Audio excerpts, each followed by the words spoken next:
Graça e paz, a paz do nosso Senhor Jesus Cristo, do Espírito Santo, que nos habita. Louvamos e agradecemos ao nosso bom Deus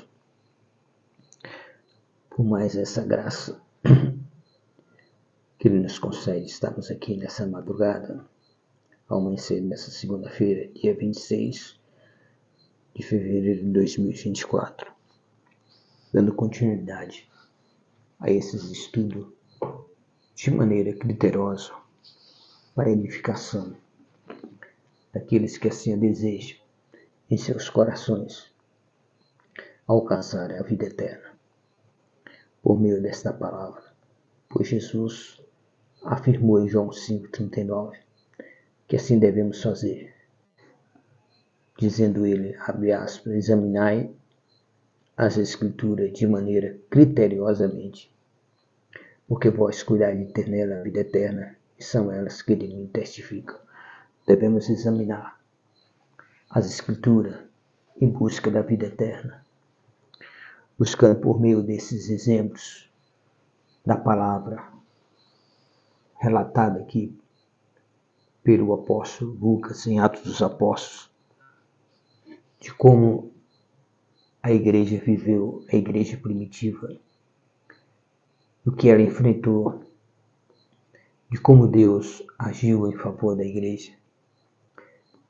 Olhando nesse ponto de vista, devemos buscar edificar a nossa fé, nos consolidar nesta palavra, nessa esperança de vida em Cristo Jesus. Vamos ler aqui Atos capítulo 11, a partir do versículo 19 ao versículo 26, onde, em meio à perseguição que surgiu, a mão do Senhor, a mão de Deus, estava sobre a igreja.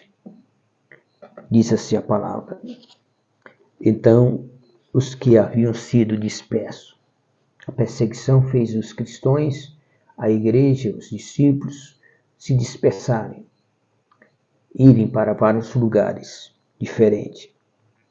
Então, os que haviam sido dispersos por causa da perseguição, desencadeado com a execução de Estevão,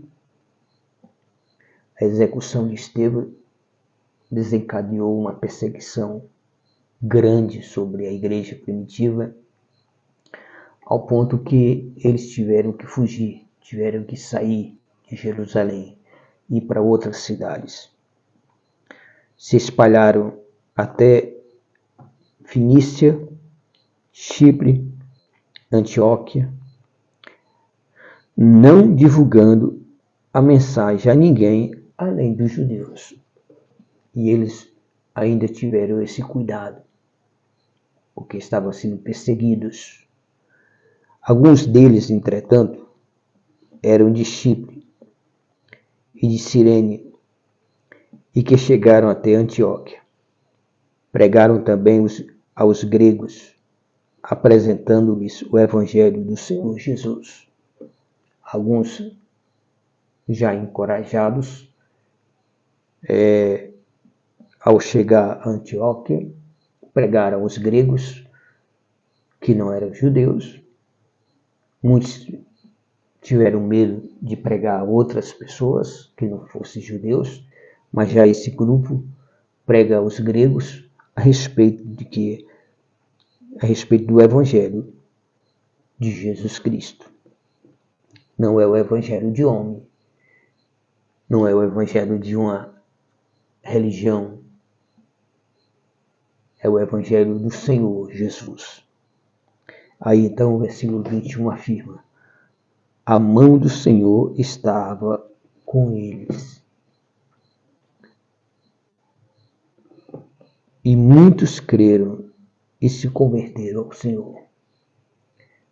Então, veja a importância de você não olhar para as circunstâncias, para as adversidades, para as dificuldades, para os problemas.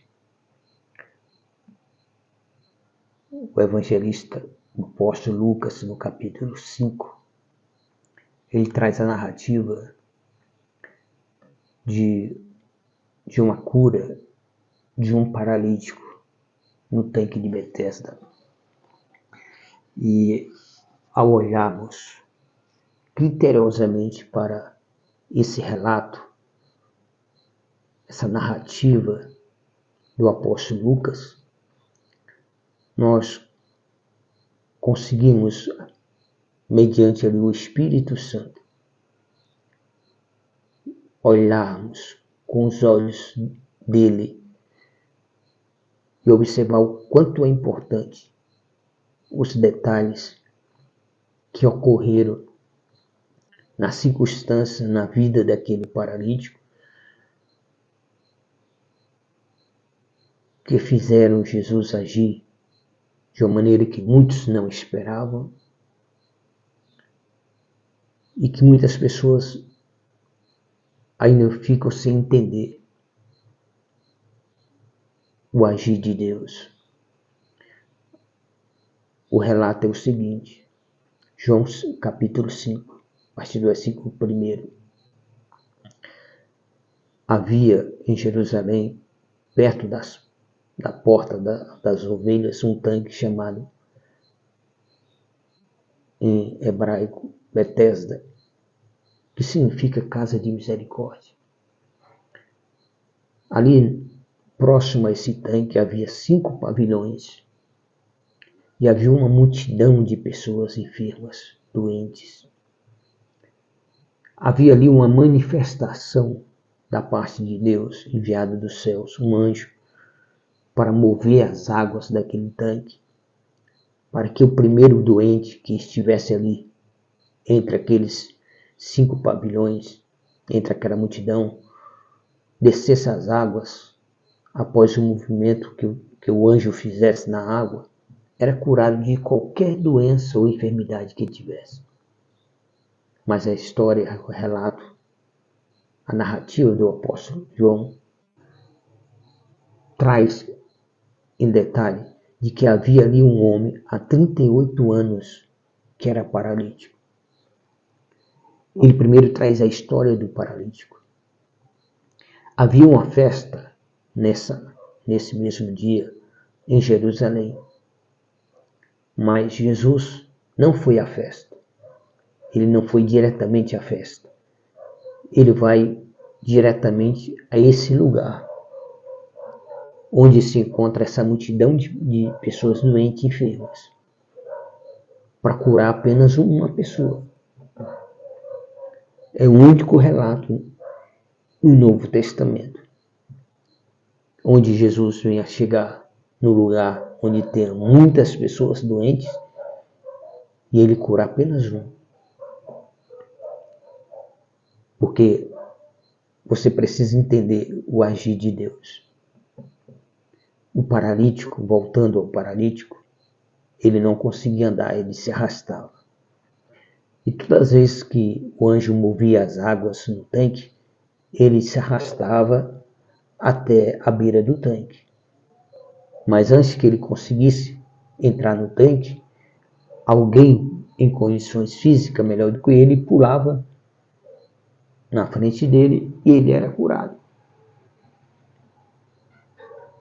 Mas cada circunstância, cada momento de decepção que ele não conseguia, não enfraquecia a fé dele, não desvanecia a esperança e a coragem dele de um dia, crendo ele que seria curado. Embora todas essas decepções dele não conseguir, levava ele a um único pensamento, a única realidade que na verdade acontecia naquele lugar. É que ali as pessoas que estavam ali não se importavam com as outras, a não ser consigo mesmo. É a primeira lição que João traz nesse episódio, no capítulo 5 do Evangelho que ele escreve.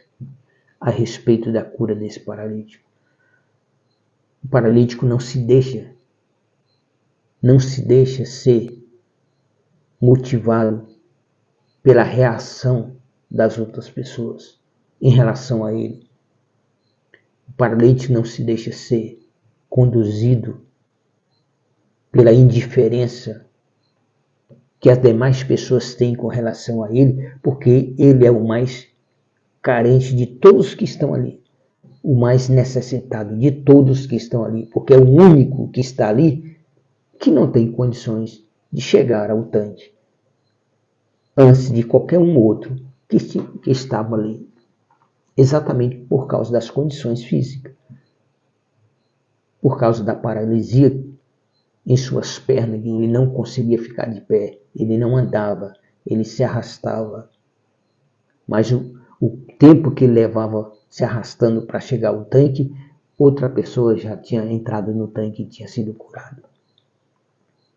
Mas cada vez que ocorria essa decepção, o paralítico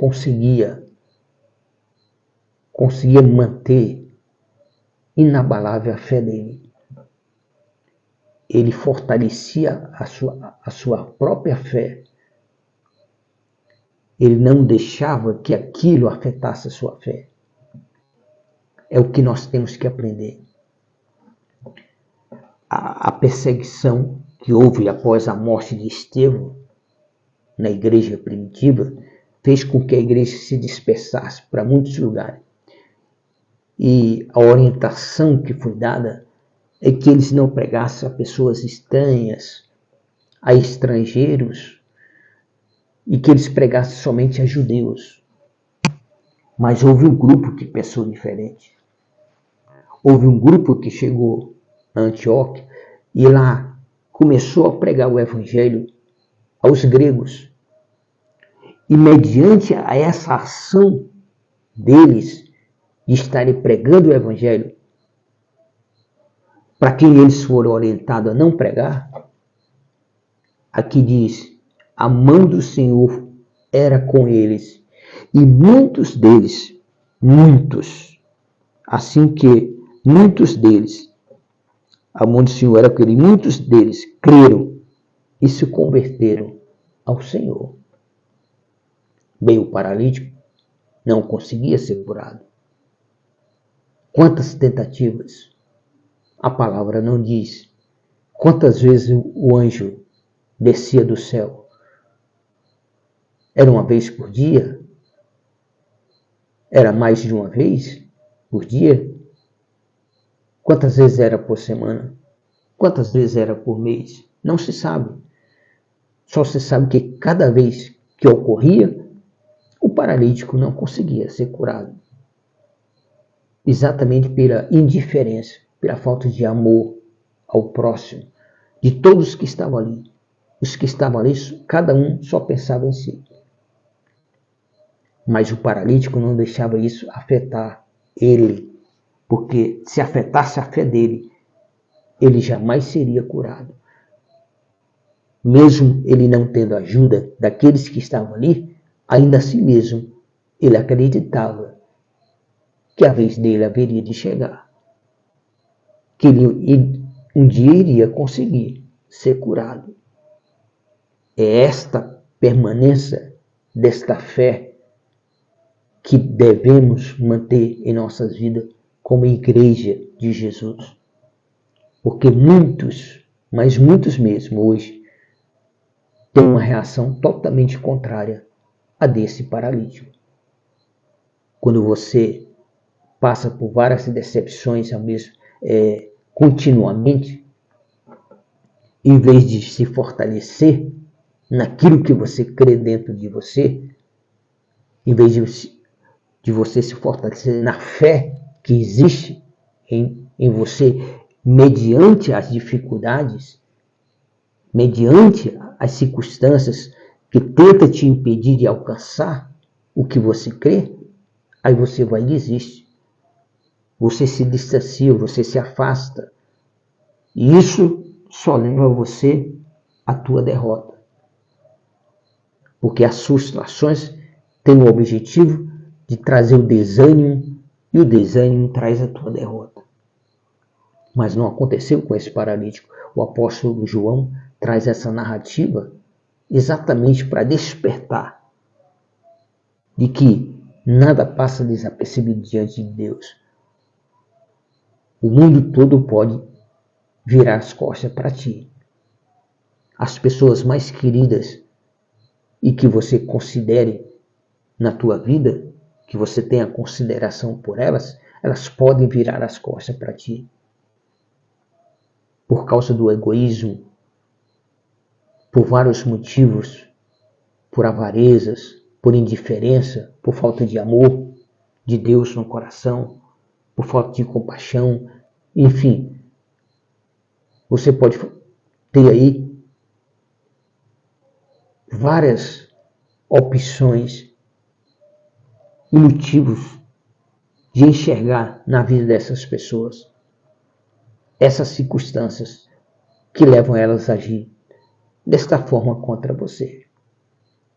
Mas você não tem que olhar para elas, você não tem que olhar para a reação delas para atingir a tua fé, para inibir a tua fé. Não. Você tem que enxergar, sim, que elas estão erradas. Mas você não deve desistir, jamais. O que Jesus afirmou? É na vossa perseverança que vós ganharei a vossa alma. A nossa alma é ganho, é na perseverança. E é a perseverança desse paralítico e a fé dele tão inabalável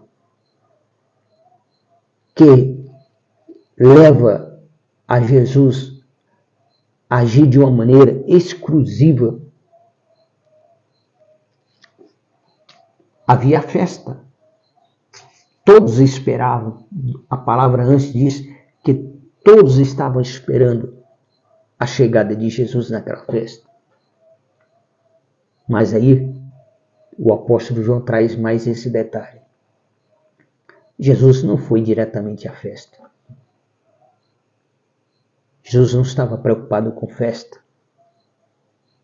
A igreja de Jesus hoje está preocupada mais com festa.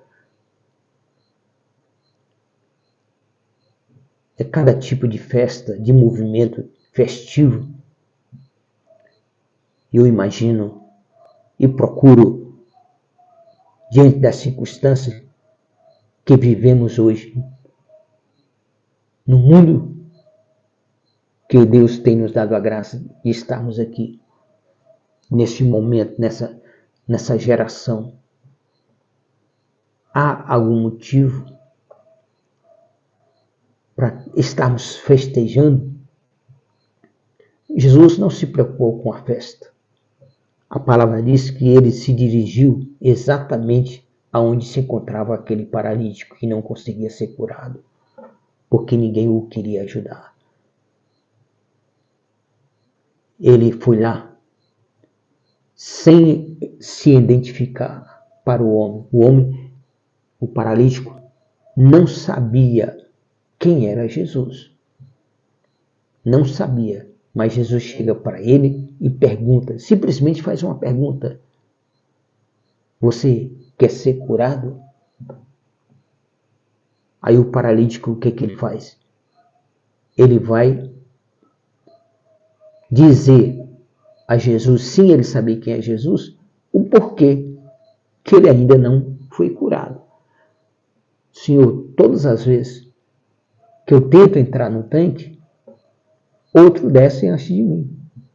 E a palavra traz aqui, antes mesmo de Jesus chegar a falar com ele, que Jesus já sabia o tempo em que ele se encontrava ali, a circunstância que ele vivenciava ali naquele lugar. Então Jesus já foi sabendo, porque Jesus é Deus.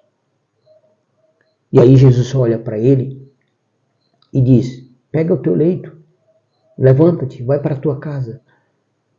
Quando ele se vira para se levantar e consegue se levantar e pegar o leito, e olha para os lados, a pessoa que ordenou ele, que ele não sabe quem é, já não se encontra mais ali ao lado dele. A palavra diz, o apóstolo João traz essa narrativa no capítulo 5 do seu evangelho, que Jesus saiu dali por causa da grande multidão de pessoas enfermas, porque Jesus queria curar somente ele, porque ele era o único ali que, para ser curado, precisava de ajuda de alguém. Os demais tinham condições físicas suficientes para irem até o tanque e ser curado, mas aquele homem não. É tanto que quando ele está voltando para casa, o paralítico, agora já curado, carregando o leito nas costas, no ombro, os fariseus lá, os doutores da lei, o interrogaram em sua caminhada, em seu retorno à casa, ao vê-lo carregando, no dia de sábado, uma cama. E pergunta para ele, por que tu está carregando esse leito? Hoje não é sábado? E você não sabe que isso não é permitido? Isso é o homem que mandou eu me levantar e pegar o leite e vir para casa. Eu estou seguindo a ordem dele. E quem é que ordenou isso a você? Eu não sei. Ele não sabia nem quem era a pessoa que ordenou ele para ser curado. Depois, Jesus encontra ele no templo, na igreja. Aí Jesus conversa com ele. Aí ele passa a saber quem é Jesus e passa a anunciar que foi Jesus que curou ele. Nós precisamos entender que a mão de Deus, ela opera quando nós agimos exatamente contrário àquilo que está lutando contra a nossa fé. A mão de Deus se manifesta em nosso favor quando nós determinamos acreditar que não importa a barreira, a circunstância, a adversidade, o problema, a luta, mas nós continuamos para frente, não para trás. Continuamos olhando para Cristo, para Jesus, o autor e consumador da nossa fé. Não são para circunstâncias que tentam eliminar ou minar a nossa esperança e a nossa fé. Sem fé é impossível agradar a Deus. Sem perseverança, você não ganha a tua alma. Sem esforço, sem luta, você também não ganha a tua alma. Você precisa entender esse evangelho. Para entender esse evangelho, você precisa examiná-lo de maneira criteriosa, com objetivo, propósito, desígnio no teu coração, exatamente de encontrar o que está nesse evangelho, a salvação. É nele que nós temos a salvação.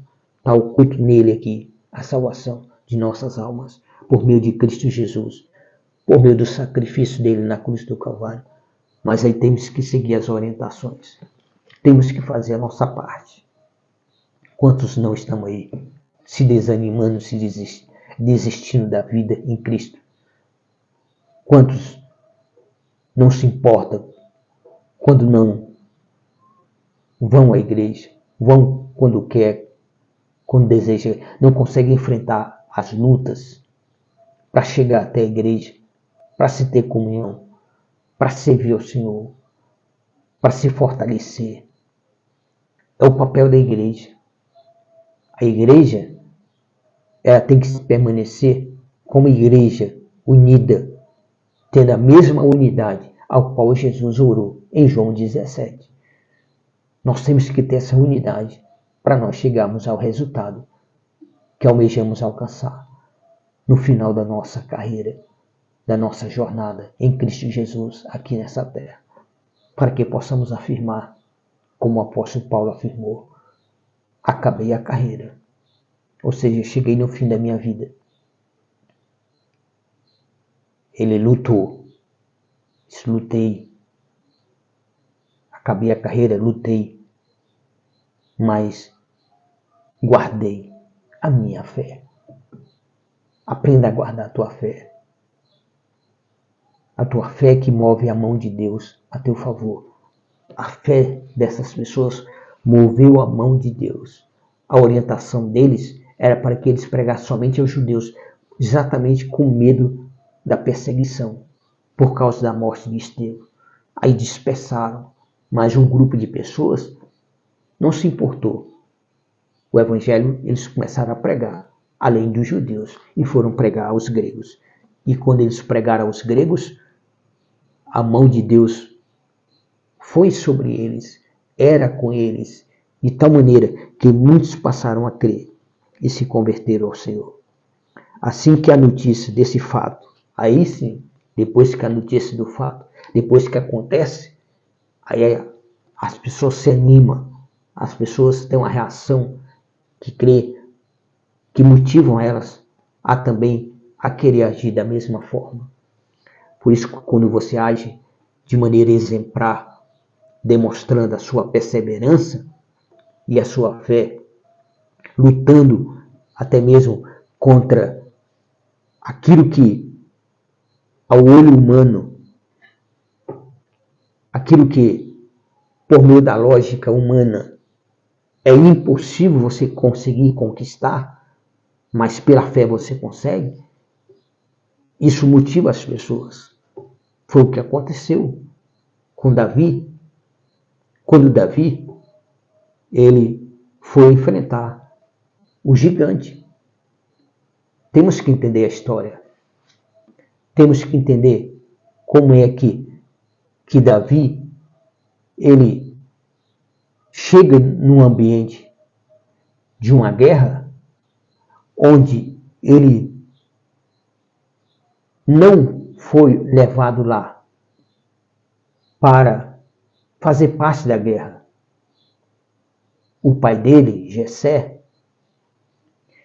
dá a orientação a ele para ele levar comida, pão, leite, queijo aos seus irmãos, aos comandantes, e trazer notícia de seus irmãos, de que seus irmãos estão bem. Mas Jessé lança uma palavra profética, que no momento nem ele mesmo imaginou que ali fosse uma palavra profética, que era um ato profético, que Deus estava ali falando do que iria acontecer por meio de Davi. Quando Jessé diz para Davi: olha, seja o penhor dos teus irmãos. Ou seja a garantia de que seus irmãos sairão bem dessa guerra. Mas como? Se ele não é soldado, se ele não é guerreiro, se ele nunca lutou com uma espada, nunca usou uma espada, era um cuidador de ovelhas, era um jovem simples, humilde, de aparência simples, de uma aparência frágil. Humanamente ele tinha uma aparência frágil, não conseguia nem andar com uma armadura de um soldado, devido ao peso, que era uma armadura de soldado. Pesava 20 quilos. A história conta isso.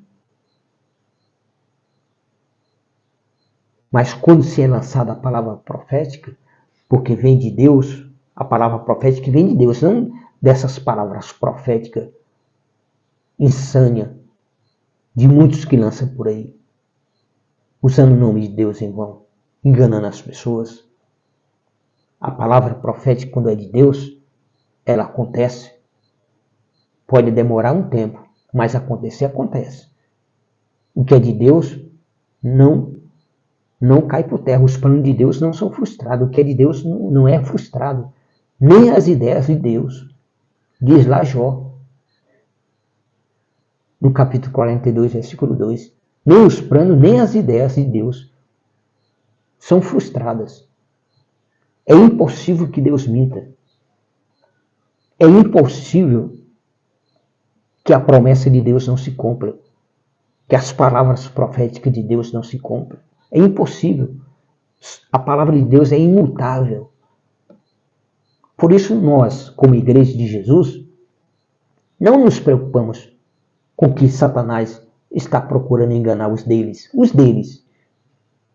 Porque na realidade o que Satanás está procurando enganar é os deles. Quando usa um deles para querer dizer que não vai haver arrebatamento, que o apocalipse não vai acontecer, essa história nós já conhecemos.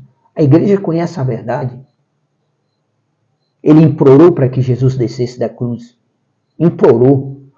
Satanás implorou para Jesus descer da cruz. Por quê? Porque ele só veio perceber que a morte de Jesus na cruz era a derrota dele.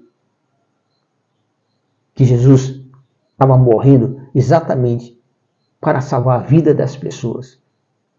E aí, o que Satanás faz? Usa os seus seguidores que o levaram à cruz para tentar tirá-lo agora da cruz. Aí usa um que está ao lado dele pregado na cruz, usa os que estão embaixo. Desce da cruz, se tu és o Cristo, o Filho de Deus, tu não disse que é o Filho de Deus, desce da cruz, salva ti, salva nós também. Mas Jesus só poderia salvá-los se morresse na cruz. Mas Satanás, quando percebeu isso, já era tarde. E é uma prova de que Satanás não sabe nada do dia de amanhã, a não ser aquilo que está escrito na palavra. Além do que está escrito na palavra, Satanás não sabe nada. Ele tenta adivinhar e enganar as pessoas. Então, quando ele está pronunciando esse tipo de palavra, de frase, seja por quem quer que seja, ele está tentando enganar os dele, para fazer com que os deles, os seguidores dele, de Satanás, acredite que não vai acontecer. O que é, na palavra de Deus, impossível de não acontecer. E Satanás sabe disso. Mas ele não quer que quem segue a ele sabe disso. Então ele vai usar o quê? Argumentos de mentira, de engano, como aconteceu aí no carnaval. Aí a igreja vai se revoltar contra isso? Não. A igreja vai se alegrar, porque demonstra o desespero de Satanás, porque ele sabe que está se aproximando o dia dele. Está se aproximando o dia da glória da igreja. Por isso você tem que perseverar. Quando Davi, ele chega no campo de batalha e ele vai para levar pão aos irmãos, queijo, leite, queijo aos comandantes, ele é recebido com 7 pedradas, entre aspas. É uma figuração. Ou seja, ele é recebido de mau gosto. Ele é recebido pelos irmãos, pelo irmão mais velho, de maneira rígida, áspera, levando uma correção de vergonha para Davi, dizendo para ele: o que você está fazendo aqui? Você é um presunçoso. Eu bem sei o que você está fazendo aqui. Você está aqui porque você quer ver a guerra. Aí a resposta de Davi: o que eu estou fazendo de errado? Meu pai me pediu para trazer pão, comida para vocês e saber o resultado de como vocês estão. Eu sou recebido desta forma por vocês? Porque Davi era rejeitado pelos irmãos, era rejeitado porque era um filho bastardo. Mas Deus havia escolhido. Você pode ser considerado pelos outros usando aí qualquer tipo de rótulo que as outras pessoas queiram rotular você. Mas o importante é o que Deus enxerga na tua vida. É a escolha de Deus na tua vida. Isso é que é importante. Você não dá importância como o paralítico de Betesda. Não deu importância à indiferença dos outros que não ajudava ele a ser curado. Mas nada passa desapercebido diante de Deus. Jesus vai lá e cura somente ele, sem que ele saiba quem é Jesus. Para Jesus te curar, você não precisa nem saber quem é Jesus. Basta você demonstrar perseverança, demonstrar fé, confiança em Deus, esperança nas promessas de Deus que são imutáveis. Aí Davi faz o quê? Vai retornar. Cumpriu a missão dele? Cumpriu. Mas a palavra profética ainda estava validada, ainda estava agindo, embora ele não estava lembrando das palavras proféticas do pai. Ele vai retornando para casa. Ele entrega o que era para ser entregado aos irmãos, é recebido de maneira grosseira pelo irmão, é humilhado perante os outros soldados. Ele apenas um jovem, vai retornando para casa. Não tinha outra coisa a fazer do que retornar. Quando há uma palavra profética, Deus ele vai agir, ele vai criar meios, circunstâncias para se cumprir o que ele falou. Porque Deus é fiel, é imutável a palavra de Deus. A promessa de Deus é imutável. A palavra de Deus não cai por terra, não é envergonhada. Você tem que confiar nessa palavra. Como confiou esse grupo de pessoas aqui, que mesmo sendo orientado para não pregar outras pessoas a não ser judeus, foram lá e pregaram aos gregos, e a mão do Senhor foram sobre eles, e muitos creram e muitos se converteram. Assim a notícia se espalhou desse fato. Chegou ao conhecimento da igreja em Jerusalém. Eles decidiram então enviar Barnabé a Antioquia. Então, quando viram o que estava acontecendo em Antioquia, porque em vez de eles estarem buscando pregar somente aos judeus, começaram a pregar aos gregos, e a mão de Deus lá foi com eles, e muitos creram e se converteram. Aí, ao chegar a notícia a Jerusalém, então enviaram Barnabé para estarem com eles. Tendo eles chegado e vendo que a graça de Deus estava sendo derramada sobre aquelas pessoas que estavam lá, ali. Tendo ele chegado e vendo que a graça de Deus, alegrou-se. Tendo ele chegado e vendo a graça de Deus, eles viram a graça de Deus, porque o evangelho foi pregado e as pessoas creram.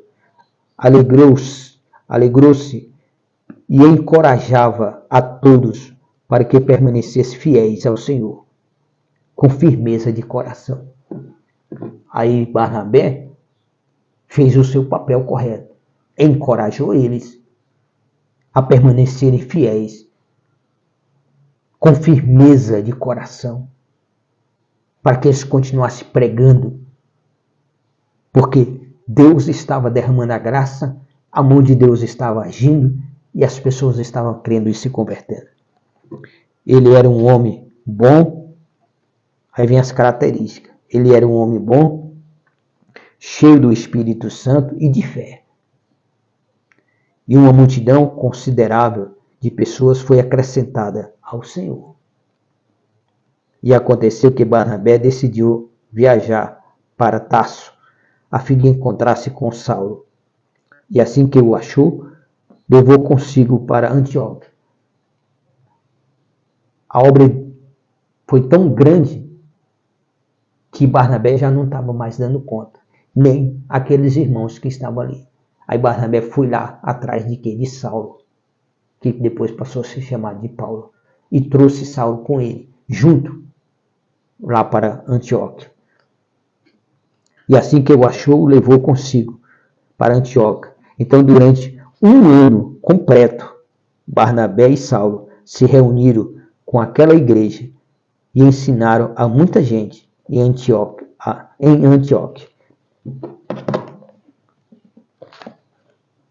Os discípulos foram pela primeira vez chamados de irmãos. Os discípulos foram chamados de irmãos pela primeira vez em Antioquia. Barnabé e Paulo passaram um ano inteiro pregando o evangelho ali. Mas por quê? Porque um grupo de pessoas que foram dispersos por causa da perseguição devido à morte de Estevão foram pregar para os gregos. Voltando à história de Davi. Davi vai retornando para casa. Cumpriu a missão, em parte. A missão humana dele, em parte, foi cumprida. Parte daquilo que o pai falou, ele cumpriu. Faltava a outra parte, mas a outra parte dependia agora da ação de Deus.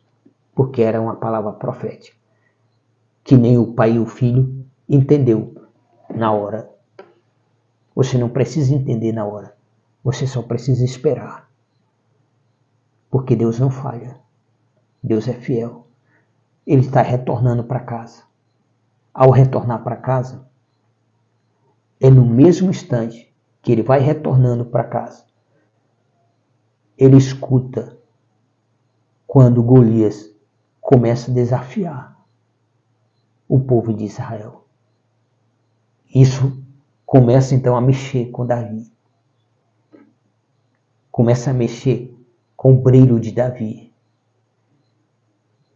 E ele começa a pensar como é que pode um incircunciso desse estar ofendendo o exército do Deus vivo. Mas aí ele não pode fazer nada. E ele continua o retorno. Mas ao passar por 2 soldados da guarda, ele escuta os 2 soldados conversando. E os 2 soldados começam um a falar com o outro. E Davi ali observando, atento ao que está escutando. É hora da igreja se despertar para aquilo que está escutando. Você está escutando algo que desperte você a agir para cumprir, para validar na tua vida e na vida da igreja a promessa de Deus? Ou você está escutando somente aqueles que só faz o bem a você, só agrada a você, só traz benefício para a tua vida? Davi não pensou na vida dele. Quando os 2 soldados ali da guarda, mais adiante, isso já depois do campo de batalha, começa a falar um com o outro. Olha, você escutou? Você ouviu o que o rei disse? O rei está prometendo. Quem derrotar esse Golias, quem derrotar esse gigante, vai casar com a filha dele, vai ter riqueza, vai ter isenção de impostos o resto da vida. Quando Davi escuta isso, aí Davi se aproxima dos 2 soldados e pergunta novamente, pergunta para eles, para que eles respondam novamente. Como é que é? Qual é a conversa aí? O que é que vocês estão conversando? Aí os soldados repetem novamente o mesmo argumento que eles estavam argumentando. E aí então Davi diz, quem é esse incircunciso? Porque o Golias estava desafiando de cima de um monte que dava de longe para ouvir aquele desafio. Aí Davi diz novamente, quem é esse incircunciso para estar ofendendo, desafiando o exército do Deus vivo? Quando Davi diz esta palavra, é a palavra-chave. É a palavra que move. É a palavra rema. Porque a profecia precisava de uma palavra rema para criar meio. E esses meios chegaram a circunstâncias que levasse Davi a enfrentar Golias. Entenda o agir de Deus. O agir de Deus é quando você está exatamente aonde Deus quer que você esteja e você vem agir exatamente como Deus quer que você age. Um dos soldados percebeu a palavra, porque era uma palavra que ainda não havia sido dita. Ninguém havia falado essa frase. Quem é esse incircunciso que está desafiando o exército do Deus vivo? Esta palavra mexe com o brilho agora do soldado, de um dos soldados. Eram 2. Um fica com Davi e ele então sai, deixa Davi e o outro soldado e vai até o rei, anunciar ao rei o que ele escutou. E chega para o rei Saul, e diz para ele, rei, encontramos ali uma pessoa que disse uma palavra diferente. Que palavra foi essa? Isso, quem é esse incircunciso para estar desafiando o exército do Deus vivo? Eles nunca tinham ouvido esta palavra. Durante aqueles 40 dias que estava ocorrendo aquele desafio, daquela guerra. Aí o rei disse, então chama ele aqui, traz esse rapaz aqui, traz essa pessoa aqui que eu quero conhecê-lo. Aí o soldado volta, animado, e chega lá para Davi e diz, Davi, o rei quer falar contigo, o rei quer te conhecer. Para quem foi levar só pão, queijo e leite para os irmãos e os comandantes, agora já estava debaixo da palavra profética. Não tinha mais que se preocupar com a reação dos irmãos. De agora em diante, era a palavra profética de Deus que estava sobre o comando da vida de Davi. Ele chega perante o rei. Quando ele chega perante o rei, Davi já traz uma palavra diferente para o rei. Ele já vem se dirigindo ao rei, contrário àquilo que estava atingindo o rei. Esse rei, meu rei, não se perturbe com esse incircunciso. Esse teu servo aqui, ele Davi, esse teu servo, vai lá e vai lutar contra esse Golias, contra esse gigante. Aí o rei olha para a aparência, que esse é um dos males que muitas pessoas na igreja têm, essa mania errada, errônea de comportamento, de olhar para as pessoas por serem simples, humildes, aparentemente, humanamente incapazes, mas não sabe que o Deus que ela serve é mais poderoso do que tudo e está com a pessoa. Você julga as pessoas pela aparência. Saul julgou Davi pela aparência. Mas tu é um menino, tu é um rapaz inexperiente, sem capacidade nenhuma militar. Nunca esteve numa guerra, nunca agiu como soldado, nunca lutou como soldado. E esse gigante, desde a mocidade dele, ele vive como um soldado. Você não tem condições de lutar contra ele. Aí Davi agora, ele está sobre uma palavra profética. Ele tem que ser o penhor, a garantia de que os irmãos vão se sair vitoriosos da guerra. Você tem que agir e viver a vida como igreja de Jesus, onde o teu viver garanta que teus irmãos em Cristo Jesus saiam bem dessa guerra, dessa luta espiritual da igreja contra o inimigo que tenta de todas as formas querer destruir a igreja, querer diminuir a tua fé, a tua esperança, as tuas convicções na promessa de Deus, que tem que ser inabalável na tua vida. Aí Davi vai usar os argumentos que ele tem, porque a palavra está agindo agora na vida dele. Por isso que a mão de Deus foi sobre esse grupo de pessoas. Por quê? Porque elas não se intimidaram. Elas receberam orientação para pregar só para os judeus e elas foram e pregaram para os gregos e a obra de Deus foi tão grande, a mão de Deus foi sobre eles, muitos se converteram, creram, que foi preciso que a igreja, os líderes da igreja primitiva em Jerusalém mandasse Barnabé. Barnabé chegou lá e viu a graça de Deus que foi derramada de tal forma tão grande que ele não dava condições de dar assistência a todos ali. E então ele vai atrás de Paulo para ficar com ele e ficaram anos ali pregando a palavra de Deus e ficaram ali maravilhados pela obra que Deus fez. E ali foi o primeiro lugar onde eles foram chamados de irmãos. Aí Davi diz para o rei, meu rei, esse teu servo estava apacentando as ovelhas do pai, quando um leão pegou uma das ovelhas. E eu fui lá e arranquei da garganta dele a ovelha. Peguei na juba dele e matei aquele leão. E tirei a ovelha da garganta dele. Outra vez foi um urso, pegou a ovelha, eu fui lá e também matei o urso e livrei a ovelha. Então esse mesmo Deus que me deu vitória sobre o leão e o urso, é esse mesmo Deus que vai me dar vitória sobre esses gigantes. Aí quando essa palavra é anunciada, aí muda a expectativa, a forma de se ver do rei. De que ali não era simplesmente um rapaz franzino. Era uma pessoa que Deus estava com ele. Que a mão de Deus estava com ele.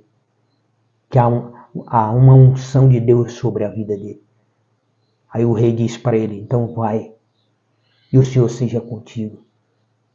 Mas antes, chama os soldados, traz aí a armadura de um soldado, monta ele, prepara ele, porque ele vai para a guerra, então prepara ele com essas armas, com essas armaduras. Quando coloca tudo sobre ele, e ele vai andar, ele não nega usar, mas ele procura usar as mesmas armaduras e armas que os outros soldados estavam usando, mas ele não tinha essa habilidade e nem tinha condições físicas de se sustentar em pé com esse peso dessas armaduras. Então quando ele começou a andar, ele caiu. Aí ele tira, arranca tudo. Tira o peitoral, tira a armadura, tira a proteção, joga fora a espada, joga tudo fora, o capacete. Eu não preciso nada disso. E saiu e foi. Passou pelo riacho, pegou 5 pedras lisas. Ele era habilidoso na funda ou estilingue, conforme o lugar que você vive. Baladeira, que no estado do Ceará chama baladeira, outros chamam estilingue, enfim, uma funda. Ele pega aquelas 5 pedras, coloca no seu bordão, atravessa o riacho e vê o gigante desafiando. Aí o gigante começa a humilhar Davi. Eu estou desafiando um homem e vocês me enviam um cachorro. Vou estraçalhar ele, a carne dele dá para os animais do campo. Aí o que Davi diz? Você vem contra mim com espadas e escudo, mas eu vou contra ti em nome do Senhor dos Exércitos. Aí Davi correu em direção ao gigante. Pegou aquela funda e aquela pedra e atirou. E atingiu a testa daquele gigante, derrubando ele, fazendo ele se desmaiar na hora. E Davi corre para cima dele, pega a própria espada dele e corta a cabeça dele, levanta a cabeça dele no monte, para que todos possam ver, tanto do exército de Israel como o exército do inimigo. Quando o exército do inimigo viu a cabeça do gigante na mão de Davi, o exército do inimigo correu. E aí o exército de Deus perseguiu eles até matar eles.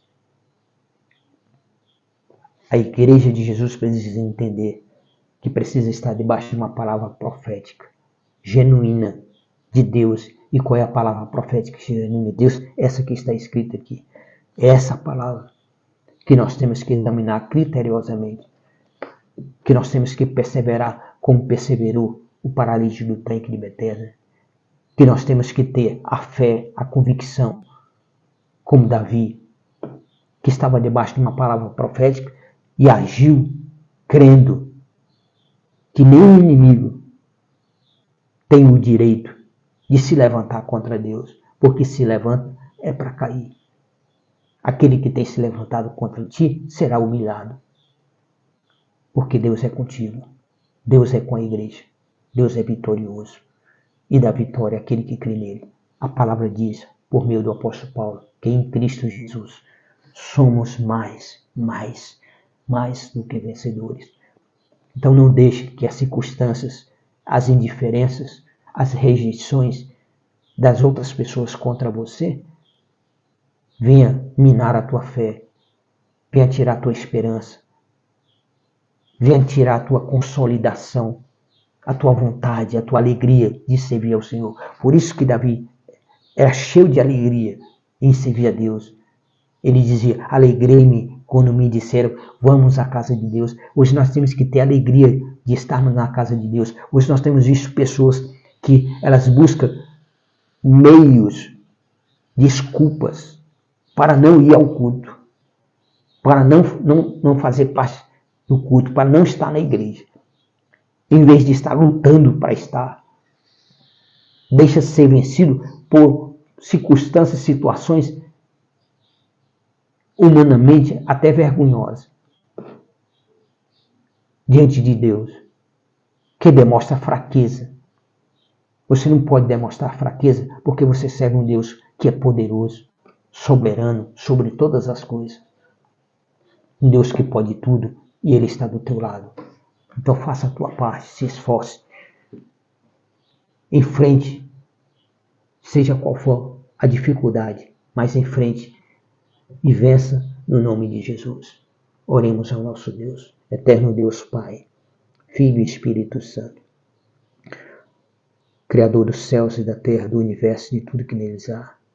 Deus onisciente, onipresente, onipotente, Pai das luzes, Deus cuja presença não há sombra nem variações de mudança.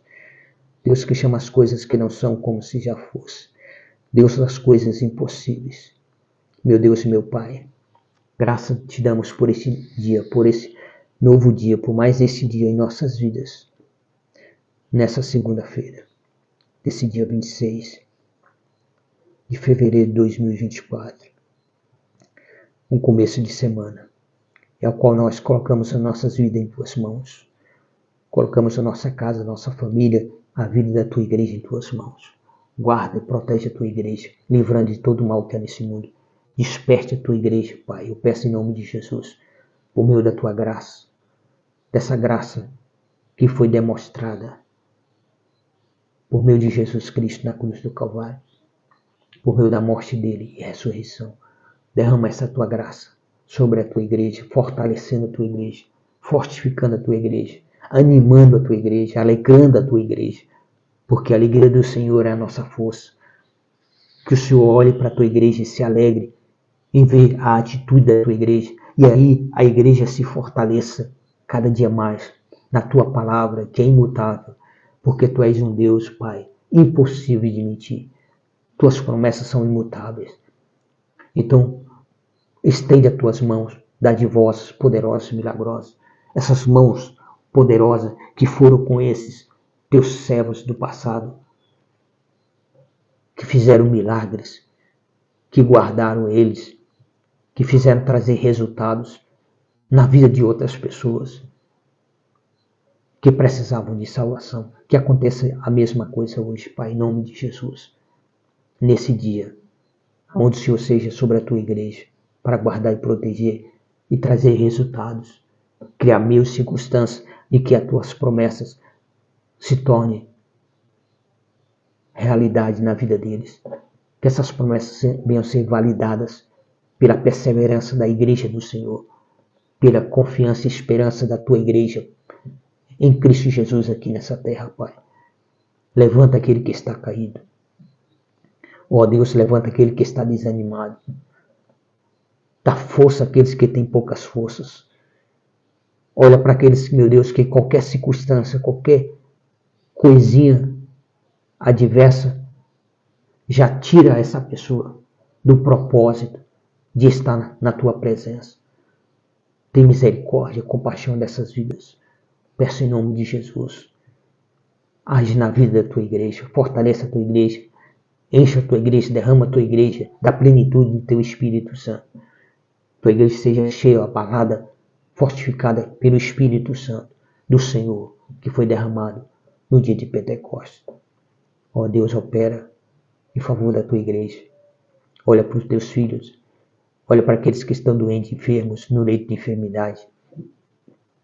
Que possa estar numa cama de um hospital ou em casa acamado. Cria meios e circunstâncias, Pai, e que o teu socorro chegue até essas vidas. A tua cura, o milagre, alcance essas pessoas nesta hora em nome de Jesus. Essas dificuldades venham, meu Deus, ser dissipadas no poder do nome de Jesus. E a tua vitória chegue a essas vidas, fortalecendo elas, para que elas possam permanecer firme e fiel na tua presença, até o dia que o Senhor desejar levar para perto de Ti. A cada um de nós, em nome de Jesus. Dá graça à Tua igreja. Nos livra de todo mal. Livra dos dados inflamados do maligno, das setas malignas. Livra a Tua igreja, Pai, das pestes perniciosas. Livra a Tua igreja da ordem de morte que Satanás ordena todos os meio-dia, dos demônios que se rastejam aos meio-dia em busca de suas presas. Guarda, protege a Tua igreja. Seja repreendido todo principado, toda potestade, toda hoste espiritual da maldade, todo príncipe das trevas desse século. Seja repreendido em nome de Jesus.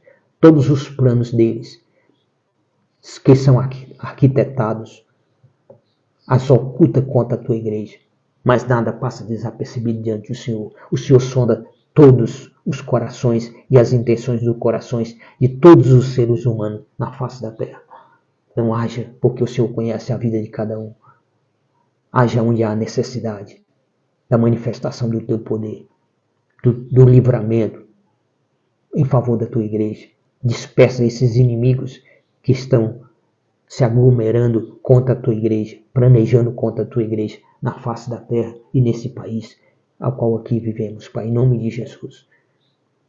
Confunda os planos, as ideias deles, embaraça esses planos, envergonha eles em nome de Jesus. Esses tiranos, meu Deus, que estão lutando contra a Tua igreja. Dá vitória à Tua igreja, dá vitória a Israel. Seja a favor, como diz a Tua palavra, Tu és o guarda de Israel. Então, seja a favor, prospera Jerusalém e Israel e destrói esses inimigos que têm se levantado contra Israel. Envergonha todos aqueles que têm abrido a boca contra Israel, em nome de Jesus. Sei com o Teu povo, nos dê um dia de graça, que nesse dia a Tua graça seja multiplicada e derramada sobre as nossas vidas, para a glória do Teu nome, Pai, no nome de Jesus. Nós oramos e Te agradecemos por mais essa graça e por mais esse dia e pelas Tuas providências. Por tudo louvamos ao Senhor, porque o Senhor é conosco. Bendito seja o nome do Senhor. Graça e paz, meu amado. O Senhor permaneça contigo em Cristo Jesus. Até a próxima oportunidade. Amém.